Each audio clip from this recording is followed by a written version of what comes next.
Bill Broussard with the National Shooting Sports Foundation is with us. And Bill, always a pleasure to have you on the program. How are you, sir? I'm doing just fine. Happy holidays to you both. Same thing to you, sir. Good to talk to you. And Bill, a couple things we want to talk to you about tonight.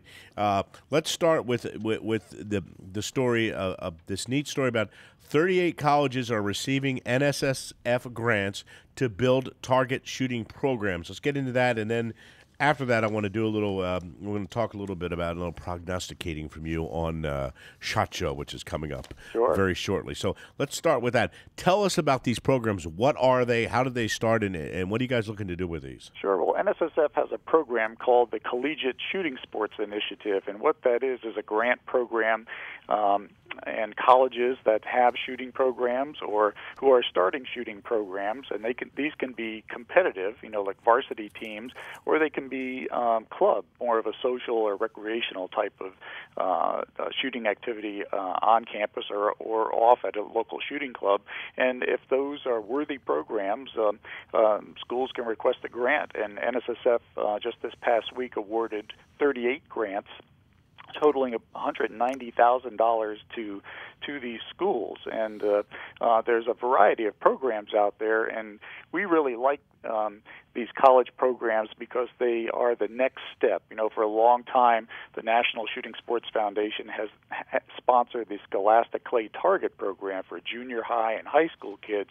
So when these kids are going on to college, now they have this next step. They can continue shooting, and they can introduce a whole new group of friends to the shooting sports that they make it at college.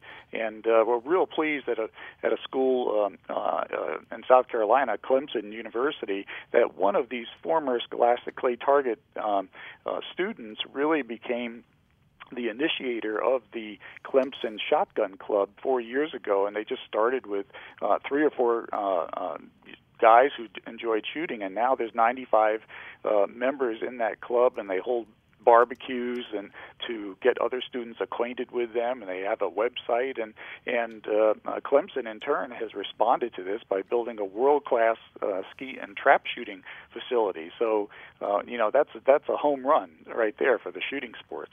Bill, let me ask you this question. Looking down this list of 36 schools, two really stand out at me, Harvard and Yale. Now, in Harvard, you have a school that won't allow the ROTC to recruit on campus, notoriously liberal, against pretty much against anything military. What is it like to be a Harvard a member of a Harvard shooting team? I mean, the people on campus must be going crazy. Well, I think it just shows you that, there are supporters of the Second Amendment and people who enjoy the shooting sports and even hunting, even at what we consider liberal schools in the East. And if you offer the program, these young men and women will turn out for it. I'm not saying they're coming out of the closet for it, that they don't talk about their firearms ownership with other students, but here it's very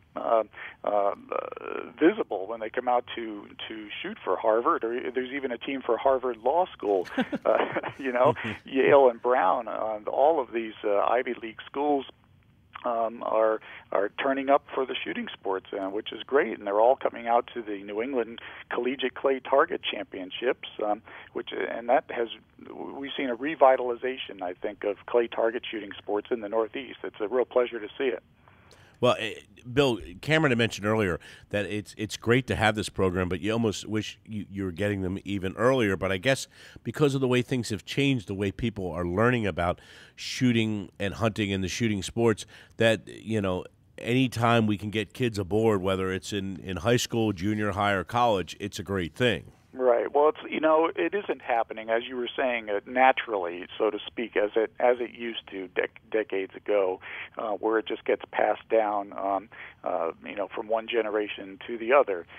So we need these programs to help jumpstart it. And you probably were talking about the Families of Field program with the U.S. Sportsmen's Alliance, and that's a great way to get kids out with licensed adult mentors to get them started in hunting sooner. And the Scholastic Clay Target program did the same for target shooting, and now this collegiate program is building on that. And another great example is at Stetson College in Florida, and they work with the local gun club, Flagler Gun Club, and that club opened its arms to this university team and welcomed these students in, and they say that it's and had almost a revitalizing aspect to their members, which are sort of aging, they're older men basically at these gun clubs, and they love having these kids come in and shoot targets with them and to watch them compete. Wow, that's great. So where does the future for this program, where do you go with it? Well, I think it's unlimited. After just 2 years, we're seeing these numbers of schools start programs and expand programs. The sky's the limit. As more and more of these youth come out of the Scholastic Clay Target program and out of 4-H and out of the American Trap Shooting Association program and go to college, they're going to spread the word that there's money available to start teams and expand teams at the college level. And so I wouldn't be surprised if there's even more money that NSSF provides to even more schools in the future. Bill, let me ask this question. We were talking to Greg Lawson earlier, and he mentioned you guys as well. And he mentioned the Boy Scouts. In one of your press releases, it mentions the Boy Scouts. Has anyone ever worked with the Girl Scouts? Or is that just a non-starter? We haven't, and I guess we should take a closer look at it. I'm not sure, that the Girl Scouts are all that firearm friendly. But we'd like to change that if that is the case. But we'd have to look into it more because we'd like to model something with the Girl Scouts, certainly as we have with the Boy Scouts. We've worked with the Scouts for decades, and NSSF has had for a long time a patch program for rifle and shotgun. And I think just this past year we've provided qualifying Scouts approximately 250,000 patches, merit patches. For qualifiers. So they're eager to learn about shooting, and I bet you the girls are too. Yeah, because I saw an article recently that it said the future of hunting is with women. And what better way to get them even earlier is it's in a Girl Scouts program. Yeah. Well, we're going to have to check into that. I can't say that I know a lot about the Girl Scouts, and we haven't really had a good relationship with them, or any relationship, I should say.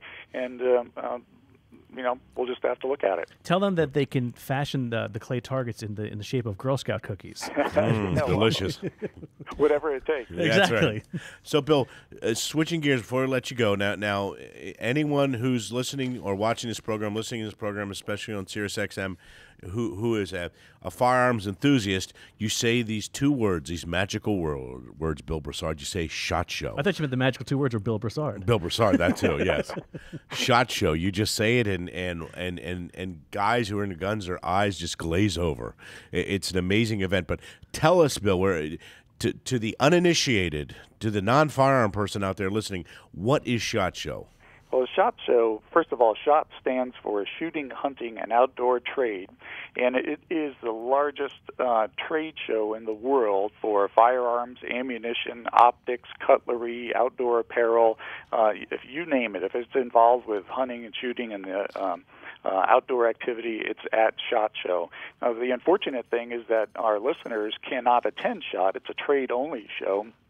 But their firearms dealers will be there, and that's where they place their orders for great new products that are introduced, and those are the products that consumers will be seeing in those retail stores several months down the line. So it all gets unveiled at the SHOT Show. That's why it happens at the beginning of the year, and these products filter into the marketplace as the year goes on.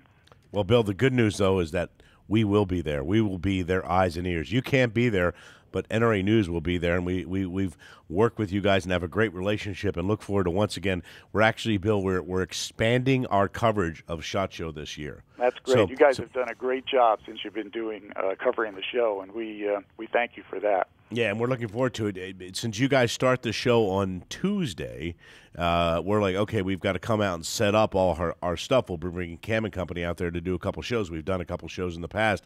This year we've decided, just like we do at our annual meeting, we're going to do a preview show on Monday night, a live preview show from our little setup that's going to be up there, in the convention center up there in Las Vegas. So we're going to do a live show. We're adding a third show on this year, so we'll be looking for you, Bill Broussard, to come on set on Monday night, so I hope you're ready. All right, I'm ready for it. And, you guys actually get the jump on coverage of the show, but your listeners might like to know that there are 1,800 members of the media who come along with you to the show, and they write their stories and cover it too. But you guys are right out in front. Yeah, and that shows you how important this show is.